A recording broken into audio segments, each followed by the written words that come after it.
Good afternoon, everybody. Welcome to the briefing. And the sun is trying to break through, at least it's shining where I am, trying to break through. And I think the news that we're about to give you over the next 30, 40 minutes, or however long it takes us to present that, will be good news. We said on Wednesday that we would have more definitive news today, and we do. I said, in fact, in some interviews that I made at the end of last week, beginning of this week, that I expect us to have news early next week. Well, we've advanced on that.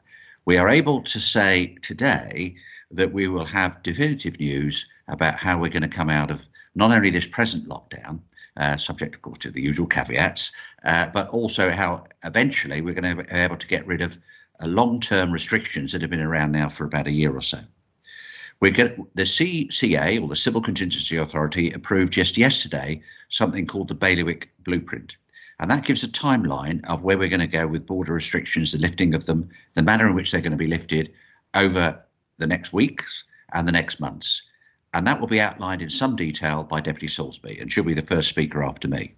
Then Dr. Brink will explain some of the thinking behind how we've got there, why we can make the provisions that we're going to make, because we've had another good day of statistics, or non-statistics really, because we've had another day where we haven't had any positive cases. Now, you can never say you've got this thing completely under control, but all the indicators are good. Deputy Brouard will speak about our vaccination programme. And let me just say this, we are Little Guernsey. We are a community in the bailiwick of 65,000 folk or so. We are in the top 3 or 4, I think we're third, but we're certainly in the top group in the world per capita for our vaccination programme. So when you hear in Tanganyika they're at level, they're vaccinating 23-year-olds, or in England they're vaccinating 55-year-olds, that may be true. In fact, it probably is true. But percentage-wise, we're ahead of the game. And we want to so do, because that's such an important weapon in the armoury that we're going to have to, and we are using, to make sure that we can come out of this lockdown and come out of this pandemic as soon as it's practical. Now, finally, the Chief Executive, after Deputy Brouard will speak, Mr. Whitfield will tell you about some isolation procedures that we're considering and other matters. All of this is subject to caveats because, of course, Guernsey is a small part of the great big world. We are doing well. We're doing better than just about every other place. We are managing this pandemic and this particular outbreak, which occurred on the 22nd, 23rd of January, much better than other places. That's not growing. It's just a fact, and we ought to shout that fact from the rooftops. Now, we are planning, as I say, soon to return to some kind of normality. And as I said, Deputy Salisbury will give you some key dates. 22nd of March is when we in the Civil Contingency Authority expect to be able to go in phase 3. We're almost certain that we'll be able to do that date. In fact, 95% certain. We'll confirm it hopefully on Tuesday and announce it on Wednesday when we meet again. And that will free up some border matters, but Deputy Salisbury will deal with that. So we're looking at solutions that will be long term. We're looking at you can't say we're at the end because we're not at the end. We're looking at marching forwards in a really positive manner in respect of this pandemic and, as I say, in particular, of the lockdown. People need hope because this has been a terrible lockdown. It's not done people any good financially. It's not done people any good, sadly, in some cases physically. And also it's not done people's mental health any good. So we want to give you hope. There's no point giving false hope and false expectation, but there is positive news today. And I think in relation to that, you should start hearing it in some detail. So I hand over to my colleague, Deputy Salisbury. Thank you, Peter.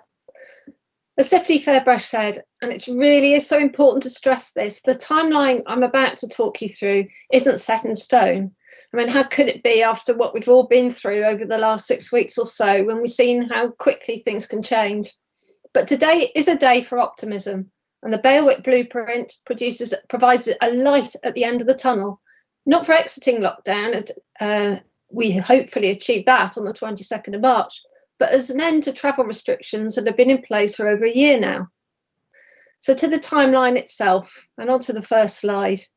Now, I won't speak about the 22nd of March in too much detail as we've covered it previously, but that's a date we're hoping and planning to return to the bailiwick bubble that we were all lucky enough to enjoy for 7 months until lockdown just 48 days ago.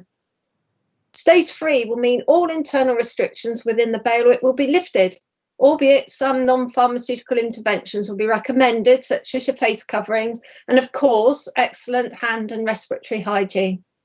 To start with, we will also be requiring a specific risk assessment is undertaken and a record of people attending is kept, where there'll be gatherings of more than 100 people. And we're doing that because we're trying to be very cautious here right now, but we feel we should be, at least for the next few weeks. The ban on non-essential travel will also be lifted on the 22nd of March. However, everyone entering the islands will still be subject to mandatory 14-day self-isolation, released only after a negative test both on arrival and on day 13, or if they don't want to have any tests, 21 days. From stage 3, hotels may open for all guests arriving from outside of the bailiwick, with travellers obviously subject to the border controls in place, as well as for local resident staycations. And from the start of stage 3, we expect schools will be able to remove some of the measures currently in place, and it will be close to business as usual. Then we hope after that, following the Easter holidays, any remaining measures can fall away. The next significant milestone will be the 30th of April. Again, as I say, if all's continuing to go well. At that point, we plan to re-implement the regional and country prevalence restrictions in relation to testing and self-isolation on arrival. You may remember we had this system in place last year, and it means arrivals will have different mandatory self-isolation requirements depending on where they've arrived from. At the moment, we have every region and country in category 4 with the tightest border restrictions. From the 30th of April, they'll be reclassified into categories 1, 2, 3 or 4, dependent on their prevalence levels, just as we did before. Now, the reason for that date is we anticipate that this will coincide with all those who wish to have the vaccine in priority groups 1 to 9, that's all the phase 1, having had their first dose. We're also planning on the requirements related to gatherings over 100 that I mentioned earlier to remove from this date too. So, on to the next slide. During the period from May to July, we're expecting phase 1 of the vaccine programme to be completed, so everyone in those priority groups 1 to 9 will have had both doses. And we also expect to have started phase 2 with all eligible members of the community having had at least one dose of the vaccine. And the final date on the bailiwick blueprint timeline is the 1st of July. This is when we hope to be able to open the borders completely, with no country or regional variations to self-isolation. Of course, this is dependent on a range of circumstances, and we really can't know for certain whether everything will align to make this a definitive date. So as Deputy Fairbrass says, really don't go booking your holidays for early July just yet. A single test at the border or pre-travel may be retained depending on public health concerns, and the move to reopening the borders will be dependent on vaccines remaining effective against any variants of the virus at that time. That last part is really important and something we'll have to keep a close eye on.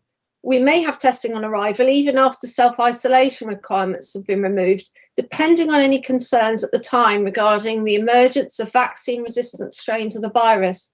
And if required, and depending on external public health threats, restrictions at the borders may be periodically implemented as and when needed. Now, we know that the subject of vaccine passports is one that's being discussed at the moment at a global level, and I know a lot of people are talking about it. And they may mean that we can introduce different entry requirements for those coming to the bailiwick based on whether or not people have been vaccinated. Now, we are keeping a close eye on this and seeing how things progress. So while there are understandably a lot of caveats to this timeline, the bailiwick blueprint sets not only the light at the end of the tunnel, but how we're seeking to drive through it to begin properly reconnecting with the outside world. I now hand back to Deputy Fairbrass. Thank you very much, Heidi. And she was smiling through all of that because the news is good. We've got key dates, 22nd of March, when all things being equal, people will be able to enjoy staycations in the bailiwick. Essential travel restrictions will be removed, a bit safe for isolation. 30th of April, those will be eased further. and all things, again, if all the lights are shining in the same direction, the 1st of July. We're nearly there. We've still got to be vigilant, but we're nearly there. Now, Dr. Brink is going to talk us through the thinking behind that and where we are in relation to such matters. So thank you very much. And as Deputy Fairbrusher and Deputy Salisbury said, it is a really good day for us today. We can see where we're going, and we have come through the second wave. We're now 13 days of being virus-free, but I'll go into the statistics a bit later.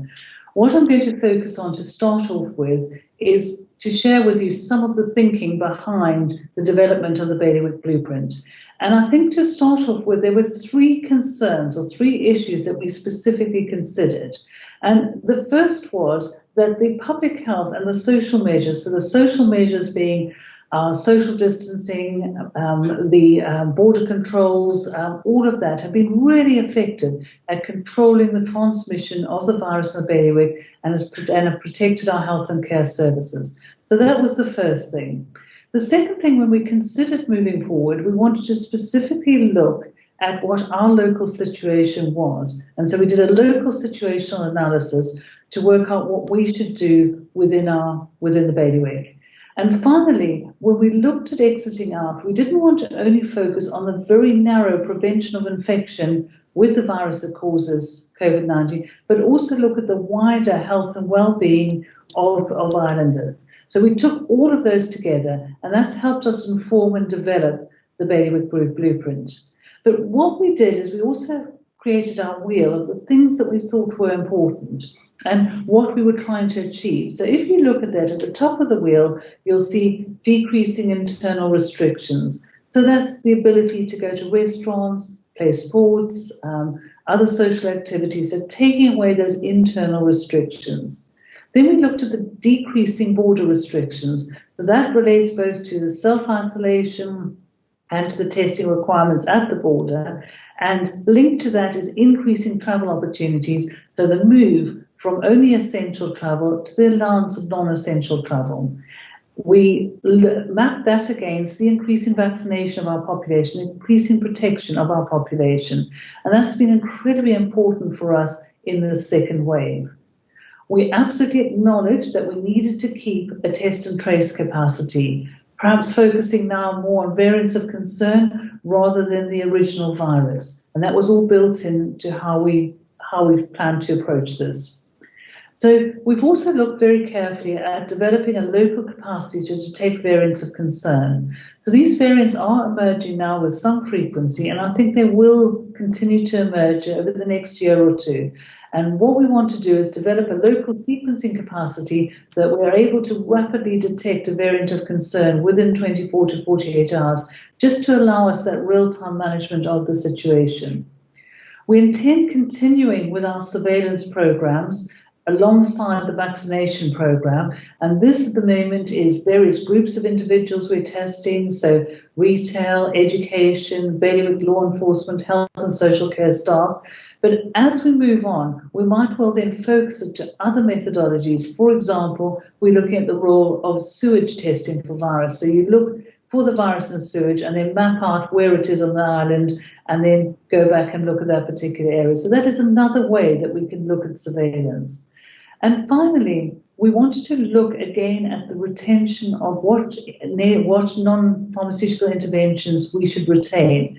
And there are lessons that we've learned during this pandemic that have enabled us to be healthier. So hand washing, mind your personal space. So those type of things, as we move forward, let's take the positive lessons from this pandemic and integrate that into the Bailiwick Blueprint.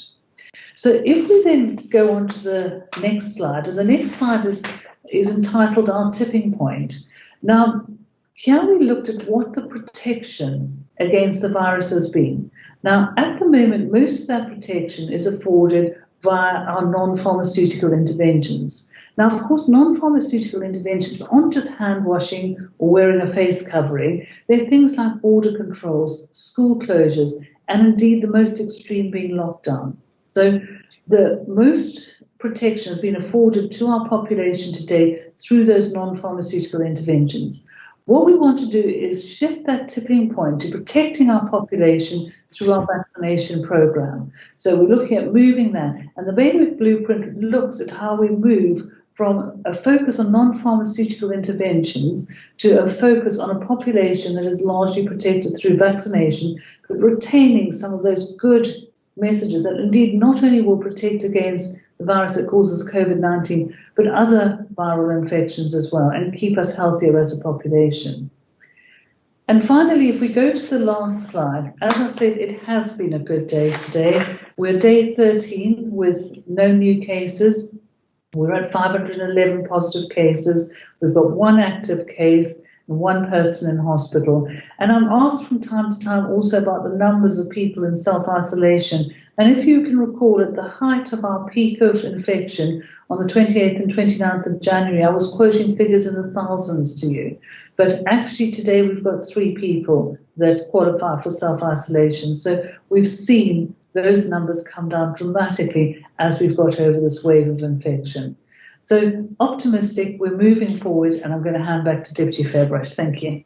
Thank you very much, Dr. Brink. And it's a message for families, really. It's a message for people who've been cut off from their families on the mainland and elsewhere. Moving forward, this should give you hope that you're going to be able to see your families that some of you may not have seen for a year or so soon. For businesses that you can plan, and as Deputy Salisbury and I both said, you can make holiday plans, but they've got to be question mark just a little bit at the moment because, of course, it is a long time between now and the 1st of July. But we are all going in the right direction. Anyway, enough of me. A man who's going to tell us about our vaccination programme, how it's gone, what a wonderful success that has been, and how it's going to continue to progress, is Deputy Brian. Thank you very much indeed, Deputy Fairbrass. We are continuing to vaccinate our population, as you said earlier, at a rate amongst the highest of any country in the world, which of course is excellent news.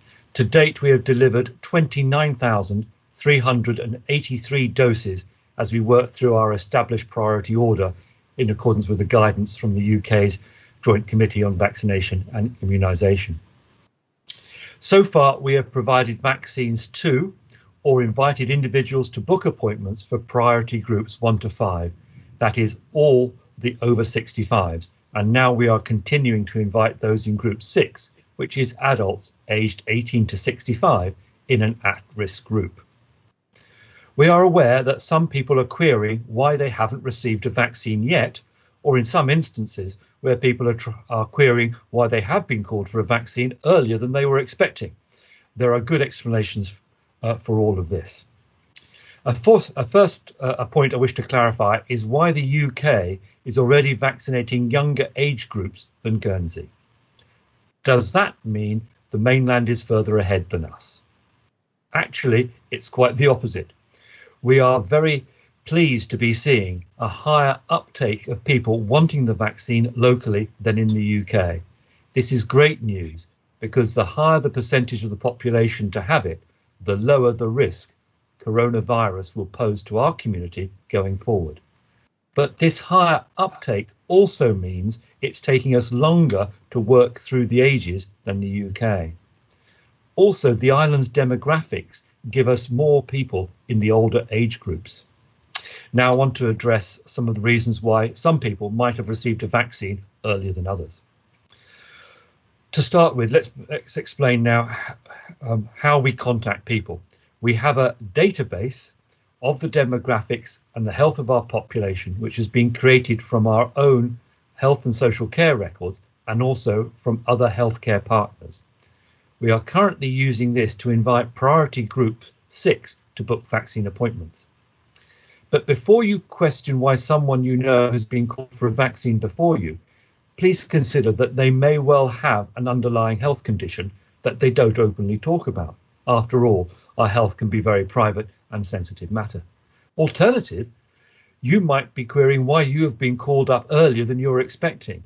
One reason for this could be that many years ago you were prescribed some medication for something that has led you to being identified within the database as a higher risk. This is nothing to worry about, especially if you don't think of yourself as a higher risk. If you received an invite at this stage, we will not be revoking it. You can take the opportunity to have your vaccine. In general terms, we are asking everyone to be patient and wait for their letter to book an appointment. please don't contact public health. There are a few exceptions to this. If you believe you are in group 1 to 5, i.e. over 65, and have not received a letter, please do get in touch. If you have received your letter but have not yet booked your appointment, please do so without any further delay. That would really help us out. But other than that, please sit tight and rest assured, as we have said many times, we are very pleased with how quickly we are managing to roll out the vaccine programme, and we were delighted so many people are keen to have their vaccine and they will receive it soon. Letters have also been sent out to those non-residents who are temporarily in the bailiwick who are eligible for a vaccine and registered with us, and appointments are being booked for those as well. As announced by Dr. Brink on Wednesday, we have received an additional 5,000 doses, which has enabled us to book more appointments and open the vaccination centre 7 days a week. This will support us in moving through our priority groups 6 and 7 more rapidly than at first anticipated. And finally, before I hand back to Deputy Fairbrush, I know some will have seen the news that Denmark has decided to stop using the Astrazeneca vaccine due to some concerns over side effects. To be clear, this is a decision made by the Danish government and not by their medicine safety regulatory body, the EMA. The EMA has stated that there is no evidence that vaccination has caused the conditions reported, and they are not listed as side effects of the vaccine. Neither the MHRA nor the JCVI have expressed concerns. Vaccine safety is closely monitored in the UK through the MHRA's Yellow Card scheme, and information is published weekly. The report from just today makes it clear that the expected benefits of both the Pfizer and the Astrazeneca vaccine in preventing COVID-19 and its serious complications far outweigh any known side effects. The majority of any side effects are mild and usually resolved within a day or two of the vaccine and comparable to other types of vaccines used regularly. When undertaking a vaccine programme of this scale, there will always be individuals of an illness or who experience illness after the vaccination, which are not due to the vaccination, but just something that they were going to experience anyway. Given the fact that this programme is targeting those who are of an older age group or have underlying health conditions, the risk of non-associated illness increases with this group. As a result of this, the decision by the Danish government, we have had a few calls of people asking if they can change the vaccine that have been offered to other than the AstraZeneca. Unfortunately, you can't. If you do have concerns, that is, of course, perfectly understandable. But please trust us. I'm afraid it's not possible for us to provide a choice of vaccine for individuals who have been invited to make an appointment. But as my colleagues have said today, it's good news. We are moving the island forward. So thank you very much. Thank you very much, Al. I mean, in relation to that, and people who have concerns about, now, are we moving too quickly? We're not. We wouldn't move too quickly. We're trying to strike a balance. But the main and paramount concern for us throughout, and will continue to be, is the safety of the people, safety of the population. That's our prime concern. So the vaccination programme is going so well, as both Dr. Brink and Deputy Burrard have said. Everything, these provisions that Deputy Salisbury's outlined are going to be phased in a considered way. So, but again, so don't be concerned.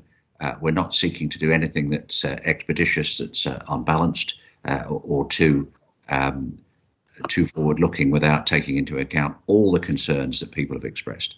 But anyway, enough of me. And Paul Whitfield, our Chief Executive, will now take us through some of the isolation and other procedures. Paul. Thank you, Deputy Fairbrush. As you have heard from the other panel members, we now have a proposal for the key timeframes going forward, which I'm sure you'll be welcomed by many. The blueprint document, even with its caveats, signals the desire and intent to begin to unlock the bailiwick. I often get the responsibility to provide points of detail and process. The information I have for you today is very important in regard to those returning or arriving in Guernsey. Unlocking safely and not risking our emerging positive position brings with it challenges. We need to work together to keep us moving steadily in the right direction without risking a setback. We know that our border presents both a positive opportunity for our management of COVID, but also presents significant challenges. As part of our plans, we are announcing today a decision has been taken to make an adjustment to self-isolation requirements for some travellers arriving from Monday, the 15th of March 2021. That's this Monday. Essentially, the changes mean that anyone travelling to the bailiwick from Monday and who will be residing in a dwelling where there are 4 or more separate household groups, by that we mean 4 unconnected individuals, cannot self-isolate in that household or accommodation unless they have access to ensuite facilities and can have their food and essentials delivered to their door. They must be able to self-isolate without leaving that room at all for 14 days. It is anticipated that this will be in place until the end of April, but will, of course, be subject to ongoing review from Public Health Services. Anyone in the accommodation I've just described who does not have separate hygiene facilities must self-isolate for the full 14 days in either hotel or self-catering accommodation that are providing self-isolation facilities. We have already begun to speak to providers, and there are currently 7 providers on island and a number of self-caterers offering this service. An alternative is for travellers to make arrangements to accommodate themselves in an alternate suitable accommodation setting through support of a friend or family member. For example, an individual may travel to the bailiwick for work and their accommodation contains 4 or more household groups. They would have to self-isolate in an alternative hotel or self-catering accommodation. If someone is travelling to the bailiwick and will not be residing in a dwelling with 4 or more households, they can isolate as a household bubble, i.e. all members of the household could opt to adhere to the self-isolation rules, or away from the household in a room that has an ensuite facility and their food and essentials can be delivered directly to their door. To explain this a little bit more by way of an example, if a student is returning home, then they can isolate with their whole family, as the whole family adopting as a bubble to self-isolate, or away from the household under the circumstances outlined in a separate room with sole use of bathrooms and meals delivered directly to them. But of course, we understand there are many people who will arrive in Guernsey for different reasons and indeed quite different circumstances. We will be working through the detail between now and next Wednesday so that we're able to flesh this out at the next briefing and publish all guidance on the COVID website. Specifically, we will be engaging with those business sectors who may be affected with staff due to arrive. The updates will cover the provision of a hardship fund and criteria that set out to support that may be available if your nature of travel is critical at this time and you find yourselves affected by this decision. We know that this change will affect a small number of people arriving in the bailiwick on Monday and Wednesday next week. In total, we have 42 approved essential travel permits for next week. And based on the information we have, and to the best of our current knowledge, the vast majority will not be residing in accommodation which contains more than 4 households. We will be now working to make contact with each of these travellers to update them and carry out the necessary checks to ensure they can isolate properly. We totally understand this may seem complicated. Indeed, it is not straightforward, as it involves so many that will arrive under quite different circumstances. Whilst this is a significant change to our self-isolation rules, we know from the recent wave of infections that the transmission rate in dwellings with 4 or more separate households was significant. And we must ensure that we're able to meet the requirements of public health while simultaneously moving forward in a positive way and a safe way to unlock the island. This is a decision that was finally reached by the Civil Contingencies Authority only yesterday. So at the moment, we might not have all the answers. However, the authority is keen to keep positive progress moving forward. For the purpose of today, I hope that gives you the headline detail to understand the decision-making process that has taken place. We will indeed contact those people affected who are arriving next week as soon as we can in order to discuss their individual situations. And again, on Wednesday of next week, we will provide the full details that will be required for self-isolation. That will be from now until the 30th of April. Thank you, Deputy Ferbrush. Thank you very much, Paul, and thank all the contributors. I really am very grateful because the information that's been given today is so important. And it is a lot of information, so don't worry. It will be all published. You'll have time to think about it. You'll be able to ask questions. But it is overwhelmingly positive news. What isn't positive news is I was reminded today that sadly a year ago today, the first person lost their life because of COVID in the bailiwick. And I think there was a 2-minute remembrance of that at 11 o'clock. For all the people that lost their lives, all their families, our sympathy goes out. Let's get rid of this blinking horrible virus. Let's move forward and let's enjoy our lives as best we can. Right, to our media, can I have questions, please? Now, I'd be disappointed if I didn't ask Juliet first, because I normally do, because she's very quick off the mark. So, Juliet, your first question, please. Yeah, thank you, panel, for giving us so much information today. I think one thing which a lot of people have picked up on, of course, there's been various hints about consideration of vaccine passports. What sort of considerations will be taking place on those? And if we do need them, when would you like to see that in place? I think probably I'll go to Deputy Salisbury, I think. Thank you. Yeah, I mean, as I said earlier, we are considering vaccine passports. I think the World Health Organization has been looking at them. I think Public Health England are also considering what they do. I think it's important to say that it's not something that we'd say people can only travel or are allowed into the island having a vaccine passport. It'll be about having different requirements of people, whether they have had a vaccine or not. I think that's really important for people to know that. So we are considering it now. We don't know when it will be. We need to see what the global thought process is here. What are the recommendations, and we will try and implement them in the bailiwick at the most opportune time. And Nikki, I'm sure will have more to say. Yeah, Dr. Brink.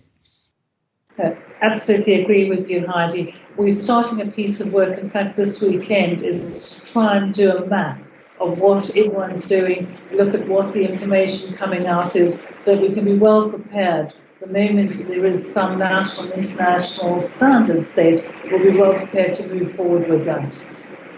Thank you. Next question. Sorry about it. Maybe I pick up the noise from outside. I said it was sunny before. Now it's actually bucketing it down, but I'm sure actually they're raindrops of joy rather than raindrops or anything else. Matthew Leach, your question, please. Thank you very much. A question about vaccinations. Do we have a full time frame to the complete rollout of the vaccination programme? I know you've mentioned the end of phase 1, but can we expect phase 2 and 3 to be completed if we continue at this rate? Dr. Brink.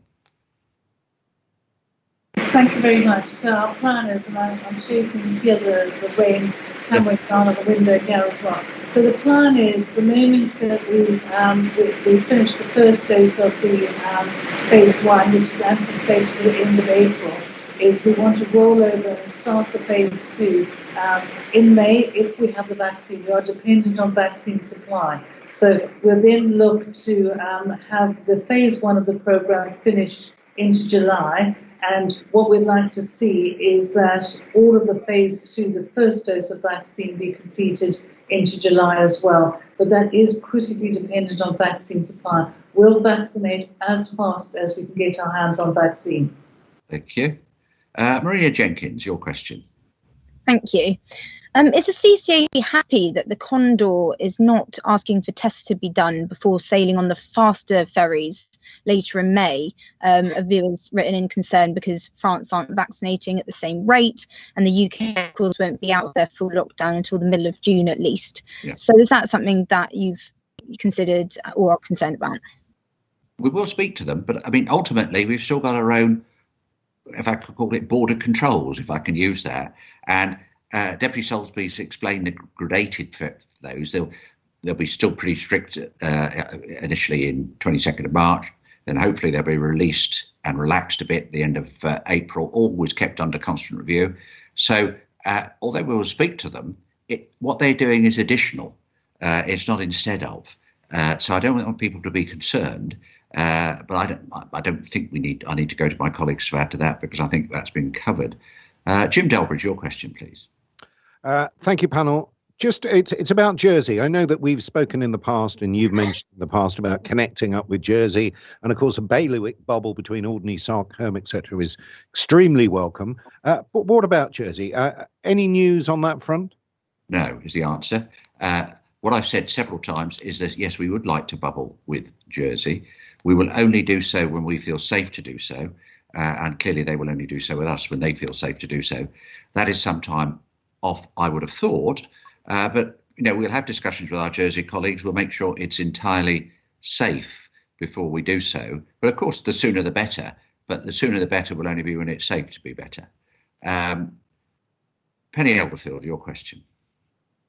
Thank you. My question was relating to, you mentioned a few weeks ago about the possibility of charging for tests on arrival and at the borders. Just wondering what the latest was on that idea. Well, we're still thinking through that. We haven't made any further affirmative decision, but that is still a possibility. But it is a possibility. The main thing is to get the borders open safely, to make sure people can travel. But that still will be. It's a bit like the passport situation, the COVID passport that Deputy Salisbury referred to. All of that will be considered and may or may not be implemented. Well, will be implemented in relation to the passport at some time, but the detail and time frame has yet to be determined. Juliet, your second question. To ask you a question on vaccinations. I know Dr. Brink said they were going through the very complicated process of working out what the take-up was being like. I didn't know if you had any details yet on what the take-up has been like so far in the groups that have been vaccinated. And also, do we have any reports on how many reactions we've had among the people who've had the vaccinations? Dr. Brink.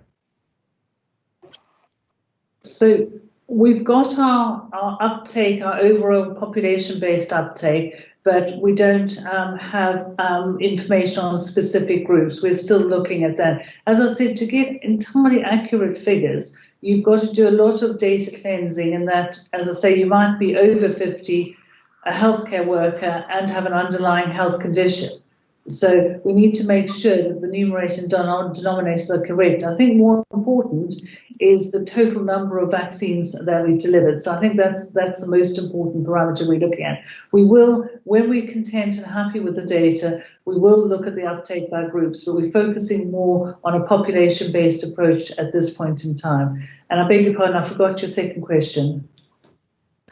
The second part was just saying if we'd had any data on how many people have possibly had bad reactions to it. I know it's a very small amount, but I just don't think we've had any numbers. Yeah, I can look at that. We've had quite a few people with sore arms afterwards, feeling a bit achy, painy, but severe reactions, I'd have to check on that, but it's incredibly few. Thank you. Matthew Leach, your second question, please. I'd like to revisit the immunity passport topic again just quickly, and a question I asked earlier this week. There seems to be a situation looming with immunity passports and the potential for young people to be disadvantaged and unable to travel, to the point, I guess, where parents may be able to go on holiday in a few months' time, but their children couldn't. I mean, we've been told that passports are being debated here, and we know some larger airlines are debating them as well. With the end of the vaccination process not yet defined, what could be done to avoid any discrimination against young people? Yeah, well, clearly we can only control what happens in the bailiwick. If EasyJet or Ryanair people want to fly from Luton Airport to wherever they're going to, and they insist, we can't do much about that. But Dr. Brink. Again, I think I answer the question the same way, so forgive me if it's the same answer, is that the vaccination program at the moment is to prevent severe disease and death associated with COVID-19. I absolutely understand the frustration of younger people, but we can only administer the vaccine that we have as quickly as we can, and we have to give it to the people that are going to benefit most clinically in the first instance. But of course we want to look at a wider population-based program, but it's a case of who's going to benefit clinically at the moment. Thank you. Marina Jenkins from Channel TV, your question. Thank you. Is Aurigny in a position to restart a fuller flight schedule? Otherwise, all the flights would basically be going to Gatwick, which, as we know, last time was categorised in Category 4. So in a sense, the regionalisation wouldn't really mean so much. What position is Aurigny in? Well, I think Aurigny again, they made a public statement very recently. They will need a bit of time to get up and running, but they're hearing this announcement at the same time as the public are. So that gives them, 10 days to gear up if they need to be geared up during that time. It may be that it'll take them a little longer, because it may be, there are still going to be significant restrictions on where the isolation process as from the 22nd of March. I saw Deputy Salisbury raise her finger. I think she wants to say something. Yeah, just to clarify, at 22nd of March, everywhere is effectively category 4 anyway. So if Gatwick has got a higher prevalence to the rest of the country, it's irrelevant at that moment. It's only when we get to the 30th of April, when we bring back categorisation based on prevalence levels, would that be relevant? Thank you. Jim Delbridge, your question. Yes, thank you. With the decision to cancel cruise liners coming to the islands this year because of the potential risk to the island should the virus be on board, and of course our ability of our infrastructure to cope with it, are there any similar fears about large ferries, for example, or services being supplied by Condor? Do we have similar worries about that kind of thing? Thank you. Yep. Well, the answer is no, because cruise lines can have 1,500, 2,000 people on them, perhaps more, I think. And they're coming from foreign parts. The Condor will be coming either from France or England, as the case may be.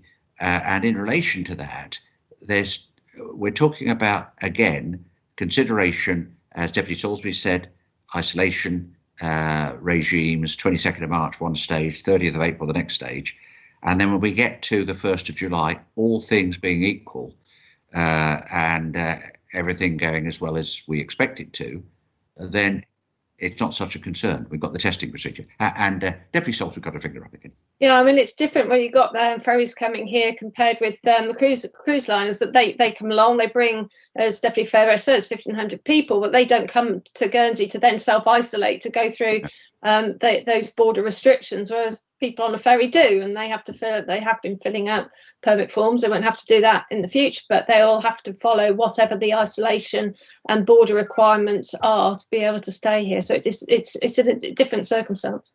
Yeah. Penny Elderfield.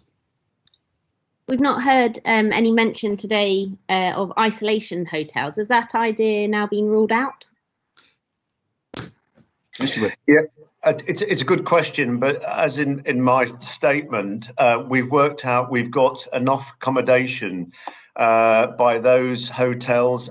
There's currently 7 providers, and also we have self-catering accommodations. So we've looked at the current numbers and where we are with the regime, and as has been made good point about, actually we've got this time threshold between now and the end of April, then hopefully there will be adjustment to the requirement of the self-isolation, and then of course from where we are the 1st of July. We're also obviously fairly intended and wanting to provide a good staycation season and being able to open up the sector. So we need to be able to balance that. So working on numbers, we think we've got enough accommodation that will administer or provide self-isolation accommodation. Thank you very much, Paul. Juliet, your next question, please. So just to clarify, to make sure I'm understanding correctly, because we've seen a few people in the comments as well who seem slightly unclear. So is it hoped that from the 1st of July, people are going to be able to travel without quarantining when they arrive into Guernsey? Is that correct? Yes. And how much notice are you hoping to give to say that, yes, the 1st of July, this is definitely going to happen? Because I think, as it was rightly pointed out, the airlines and the ferry companies do need a little bit of notice. You hope to maybe give a week's notice in advance, saying that this will definitely come in on the 1st? Or what sort of run-in are you hoping to give? Paul?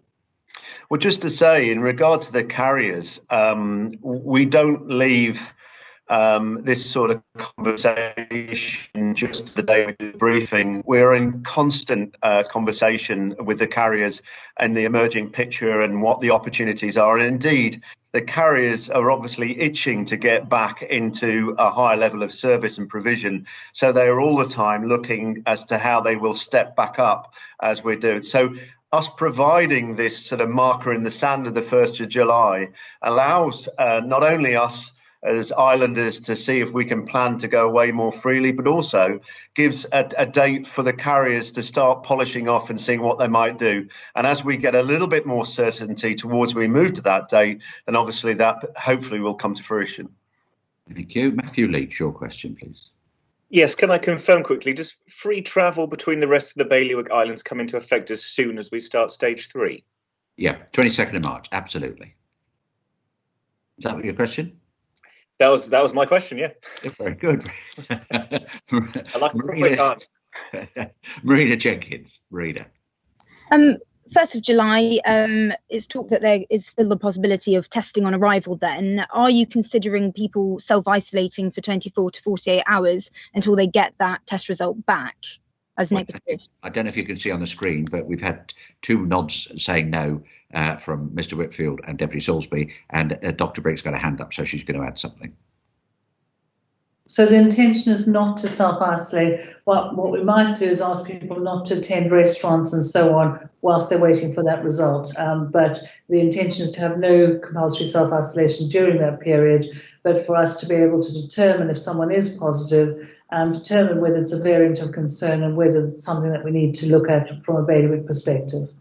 Thank you. Matthew, you've got your hand up. Your question? Yes, I just wanted to clarify, this might be a quick answer again.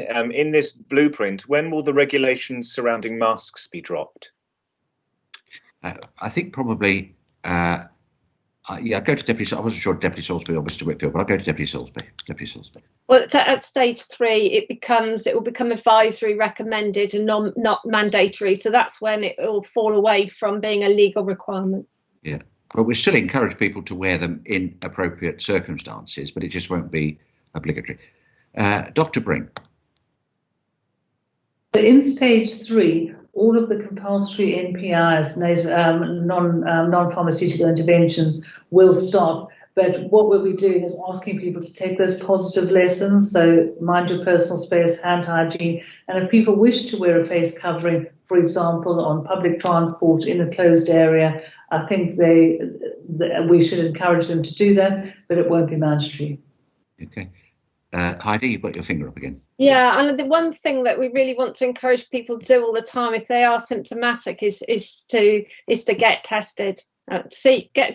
Get on the helpline and get tested, because we know that the sooner we know that we might have something, the easier it is to deal with it, and we avoid any other lockdown. Thank you. Juliet Puto, and then I'll come to Marina Jenkins after. Juliet. Obviously, there's a very comprehensive lot of financial measures in place to hopefully support local businesses and local tourism. Much of that obviously has been given quite a long run in. I think tourism got even protection up until the start of next year. How long? Oh, yeah, that's correct. And how long are you hoping for that to still stay in place? Or could that possibly go if life is back to normal by this summer? It's there as a safety net. If it needs to be reviewed and revised, I don't want to cause hoteliers any concern to think, oh, well, we're going to lose it now on the 1st of July, because that's not what being said. Then policy and resources, of which 2 of the members are here, I, myself and Deputy Salisbury, with our other 3 colleagues from policy and resources, will consider that. But I don't want hoteliers to think, oh, because we've said what we said about the 1st of July, that it will go on the 1st of July, 1st of August. We will look at it. And they can still look forward to such support as we can give them. Marina Jenkins, your question, please. Once in stage 3, you're still asking for a record of 100 people gatherings to be kept. Question from a viewer, is this for outdoor gatherings as well? So things like sports games and things like that? Yeah, you can see Dr. Brink nodding affirmatively, Mr. Deputy Broad nodding affirmatively, so the answer to that is yeah. Juliet Puto. With the vaccine priority list, obviously we're currently dealing with people with underlying health conditions. Obviously, you mentioned that obviously quite a few people who hadn't necessarily expected to be called up have been sent letters. It makes it sound like it's quite a large group. Do we have any idea how many people there are in this group and whether this is the largest of all the vaccine groups? I don't know. I see Deputy Broad's looking for some figures, but I don't want to cause consternation if he's not got them ready to hand. Is that a question either Deputy Broad's got his hand up, so we'll turn to him. Yeah, I just happen to have it on my desk here. We've got about 2,800 high risk, which will be looked after by primary care, and about 6,700 who will be done through the vaccination centre. Thank you very much, Al. I don't see any other hands raised. Has anybody got any? Yes, Juliet, another question? Yeah. Sorry, just to check. So does that make it the largest group then out of all the groups, as far as you're aware? I would have thought so. I'll just double check the list. That's about, what, 2,700, 6,000 something. It's over 9,000 people, so I think that probably is the biggest group. Is that right, Al? Yeah, it's the biggest group. The only other one that gets close was Group 2, and of course Group 10, which is 23,000. Okay, all right. Anybody else, any other questions from the media? I don't see any hands raised, and we tend to call ourselves Dr. Brink, Deputy Brard, and then we drift into things. A good friend of mine, Chris Markey, who has invited me to his 100th birthday, but that's not till 2050, so he's being very optimistic, and said, I don't know why you don't need to call yourself Peter, etc., etc. Well, it's a balance, isn't it? We do, when we speak to each other, refer to each other by our first names, but we want to, it's important that that we convey the message to people that this is such a serious thing. It is being seriously considered, and it is a matter that we take, both the 5 people on this presentation and all our colleagues that are assisting us, we take those seriously, because the health of the bailiwick is paramount to us. I keep stressing that phrase, but we want people to break free now, but in a sensible, measured way, from the shackles that are there. And I think today has been a good day. We're very pleased to make the announcements that we are. We'll be back again with a broadcast on Wednesday, when hopefully we'll be able to tell you, as you heard Mr. Whitfield say, and have some more information about some detail. We'll update you as to where we are, and we'll be able to finally confirm, I believe, the decision which will be made. I'm very confident on Tuesday about opening up to phase 3. So thank you very much, everybody. Thank you, everybody, for their questions. Thank you, everybody, for their attention. Have a nice day.